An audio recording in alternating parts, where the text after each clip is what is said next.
Greetings to you in the master's name of our Lord and Savior Jesus Christ. हाय दोस्तों, आप सभी लोगों को पास्टर जॉन की तरफ से क्रिस्टिया अभिवादन और जय मसीह की।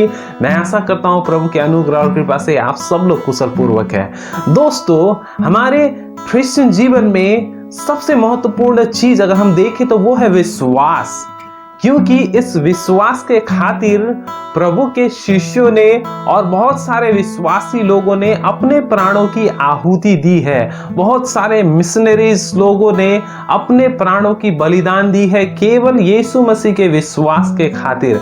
अगर आप बाइबल में देखेंगे तो प्रभु यीशु मसीह के 12 चेलों में से एक चेला यहूदा इस्करियोत ने प्रभु को धोखा दिया, लेकिन बाकी जितने प्रभु यीशु मसीह के चेले थे उन सब लोगों ने विश्वास के खातिर अपने प्राणों की आहुति दे दी। और दोस्तों, जब प्रभु यीशु मसीह इस पृथ्वी पे थे उन्होंने आश्चर्य कर्म किया, चमत्कार किया, लेकिन जब वो मारे गए रोमी शासक के द्वारा और कलवरी क्रूस पे उन्हें सूली पे चढ़ा दिया और मरने के 3 दिन बाद वो मृत्यु से जी उठे और उसके बाद 40 दिन 40 रात अपने चेले लोगों के साथ में रहे और उसके बाद वो सीधे स्वर्ग चले गए। और जब वो स्वर्ग चले गए तो उसके बाद क्या हुआ? अगर उसके बाद हम देखेंगे तो जो रोमी गवर्नमेंट था उस समय, उसने क्रिश्चियन लोगों को बहुत ही ज्यादा सताया। उन लोगों के विरुद्ध में मृत्यु का घोषणा किया गया। अगर कोई भी विश्वासी, अगर कोई भी क्रिश्चियन व्यक्ति देखा जाता है तो उसे सजाए मौत मिलेगी। और दोस्तों, उस समय प्रभु के शिष्य लोग डर के छिपके बैठे हुए थे, क्योंकि गवर्नमेंट जो था वो क्रिश्चियन लोगों को मार रहा था, हत्या कर रहा था। और किस प्रकार से मार रहा था? वो कैसे मारते थे? कोई अगर यीशु मसीह पे विश्वास करता है तो उस व्यक्ति को वो लोग गरम तेल में डाल के उसे जिंदा भून देते थे, और किसी व्यक्ति को वो जलती हुई आग की भट्टी में डाल के मार देते थे। और दोस्तों, उस समय ऐसा होता था कि सारे लोग एक स्टेडियम में बैठते थे और उस समय एक क्रिश्चियन को उस स्टेडियम के बीच में छोड़ दिया जाता था, और एक शेर जो 7 या 8 दिन से उसे खाना दिया नहीं गया उसे पिंजरे से छोड़ दिया जाता, और उस विश्वासी को वो धर दबोच ले जाता और उसे चीर फाड़ करके उसे मार डालता था वहीं पे। दोस्तों देखिए, और कितने सारे लोगों का गला काट के बलिदान कर दिया गया, कितने लोगों को सूली पे चढ़ा दिया गया, फिर भी उन लोगों ने अपना विश्वास प्रभु के प्रति कभी भी नहीं त्यागा। तो दोस्तों देखिए, ये विश्वास है जो कितना महत्वपूर्ण है दोस्तों। इसलिए मैं आज ये विश्वास क्या है इसके बारे में आपको मैं बताने के लिए जा रहा हूं। दोस्तों, अगर यदि आप इस चैनल में फर्स्ट टाइम आए हैं या तो आप मेरी वीडियो को लगातार देखते हैं लेकिन आपने कभी भी इसे सब्सक्राइब नहीं किया है, तो मैं आपसे रिक्वेस्ट करता हूं, प्लीज इस वीडियो को लाइक कीजिए, सब्सक्राइब कीजिए, शेयर कीजिए और कमेंट कीजिए। हमारे प्रभु यीशु मसीह के परमेश्वर और पिता का धन्यवाद हो, जिसने यीशु मसीह के मरे हुए में से जी उठने के द्वारा अपनी बड़ी दया से हमें जीवित आशा के लिए नया जन्म दिया, अर्थात एक विश्वासी और निर्मल और अजर मिर्स के लिए जो हमारे लिए स्वर्ग में रखी है, जिनकी रक्षा परमेश्वर की सामर्थ से विश्वास के द्वारा उस उद्धार के लिए जो आने वाले समय में प्रकट होने वाली है की जाती है। इस कारण तुम मग्न होते हो, यद्यपि अवश्य है कि अभी कुछ दिनों के लिए नाना प्रकार की परीक्षाओं के कारण दुख में हो, और यही इसलिए है कि तुम्हारा परखा हुआ विश्वास जो आग से तय हुए नाशवान सोने से भी कहीं अधिक बहुमूल्य है, यीशु मसीह के प्रकट होने पर प्रशंसा और महिमा और आदर का कारण ठहरे। उससे तुम बिन देखे प्रेम रखते हो, और अब तो उस पर बिना देखे भी विश्वास करके ऐसे आनंदित और मग्न होते हो जो वर्णन से बाहर और महिमा से भरा हुआ है, और अपने विश्वास का प्रतिफल अर्थात आत्मा का उद्धार प्राप्त करते हो। आमीन।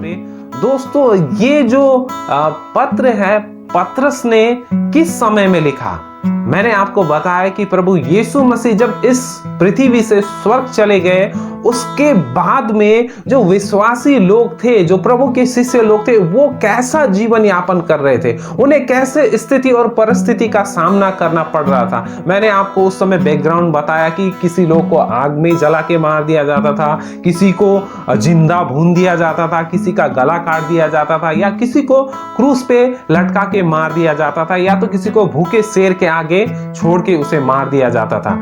उस समय के विश्वासी लोग मट्टी के अंदर एक गुफा खोद के गुफे के अंदर में रहते थे। वो कितने दिन से खाना भी नहीं खाते, लेकिन अंदर रह के वो लोग प्रार्थना करते थे, संगत करते थे, क्योंकि जब अगर वो बाहर निकल जाए, अगर उसे रोमी गवर्नमेंट या कोई सैनिक उन्हें देख ले तो उन लोगों का हत्या कर दिया जाता था।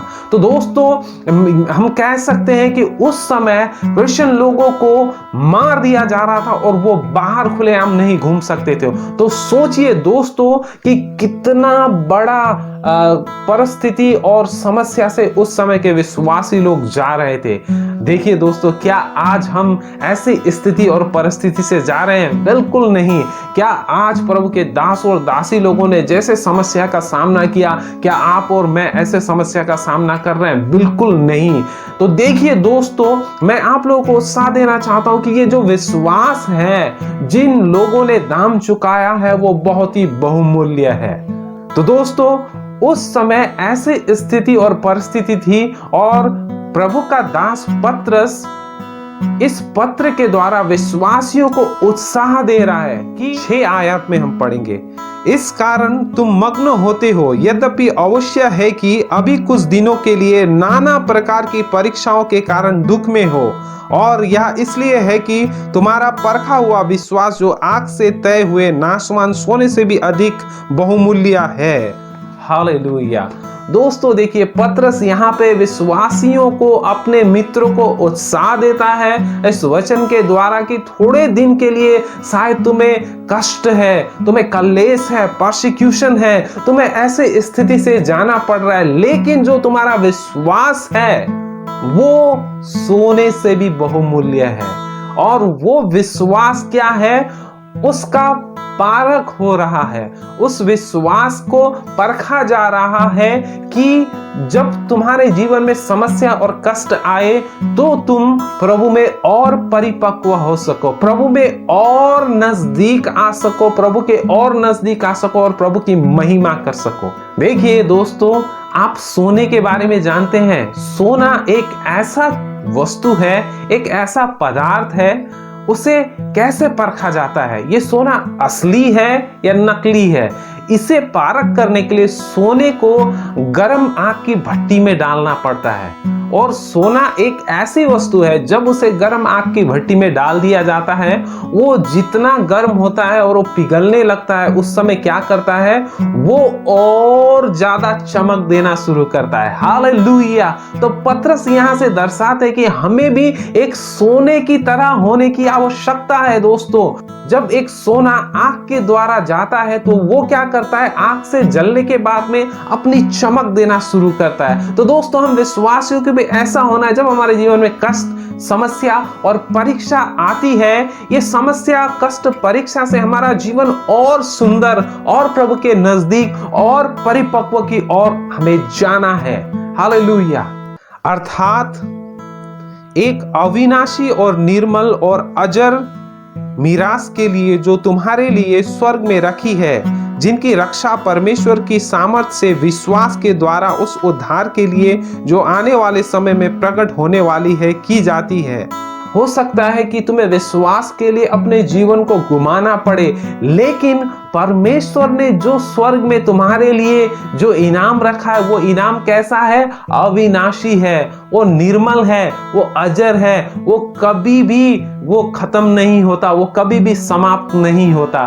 दोस्तों देखिए, परमेश्वर ने आपके लिए और मेरे लिए स्वर्ग में ऐसा इनाम रखा है जो अविनाशी है। अगर हम पृथ्वी में देखें दोस्तों, तो जो भी वस्तुएं हैं, हो सकता है प्रॉपर्टी, घर, बंगला, जायदाद, सब चीज एक दिन खत्म हो जाएगी, नष्ट हो जाएगी, इवन हम भी एक दिन मारे जाएंगे। लेकिन परमेश्वर का वचन कहता है कि परमेश्वर ने स्वर्ग में जो चीज हमारे लिए रखा है वो कैसा है, अविनाशी है, वो कभी भी नष्ट नहीं होता, वो निर्मल है, वो अजर है, वो कभी मरता नहीं है। दोस्तों मैं एक्साइटेड हूं एक दिन उस इनाम को रिसीव करने के लिए, सच में जो परमेश्वर ने आपके और मेरे लिए रख दिया है। लेकिन पतरस ने यहाँ पे एक कंडीशन उसके लिए कहा है। वो कंडीशन क्या है कि आपको और मुझे विश्वास में स्थिर रहना है, विश्वास को थामे रहना है, चाहे जैसे भी समस्या आए, जैसा भी कष्ट आए, जैसा भी परीक्षा आए, हमें विश्वास को थामे रहना है, विश्वास को छोड़ना नहीं है।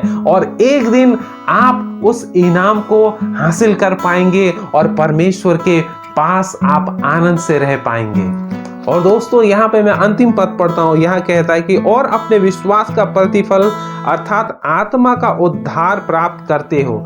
देखिए हमें थोड़े समय के लिए कष्ट समस्या से जाना पड़ रहा हो सकता है, और उस समय चेले लोग भी समस्या और कष्ट से जा रहे थे। लेकिन पतरस कहता है कि तुम लोगों को इस कष्ट के खातिर, इस कष्ट के बदले में आत्मा का उद्धार मिलेगा जो स्वर्ग में परमेश्वर ने आपके लिए और मेरे लिए रखा है। तो दोस्तों देखिए, हो सकता है कि आप अपने जीवन में भी बहुत ऐसे समस्याओं से, कष्ट से जा रहे हैं जहां पे आपको बहुत ही कठिनाइयों का सामना करना पड़ रहा है। लेकिन जैसे हम यहाँ पे देखते हैं कि पतरस का ये जो पुस्तक है, जैसे उस समय के विश्वासी लोगों को उत्साह देता है कि तुम लोगों का जो विश्वास है वो सोने से भी बहुमूल्य है, उस विश्वास को बचा के रखो, और परमेश्वर ने जो इनाम तुम्हारे लिए रखा है वो निर्मल है, अजर है, वो कभी भी नाश नहीं होता, अविनाशी है। तो दोस्तों आपके लिए और मेरे लिए भी परमेश्वर ने ऐसा इनाम रखा है, लेकिन हमें स्थिर रहना है और विश्वास को थामे रहना है। आपको परमेश्वर एक दिन वो इनाम देंगे। दोस्तों मैं आपसे निवेदन करता हूं कि प्लीज इस वीडियो को अपने दोस्तों के साथ भी शेयर कीजिए और उन्हें परमेश्वर के वचनों के द्वारा उत्साह दीजिए। प्रभु आप सब लोगों को आशीष दे। गॉड ब्लेस यू एंड जय मसीह की।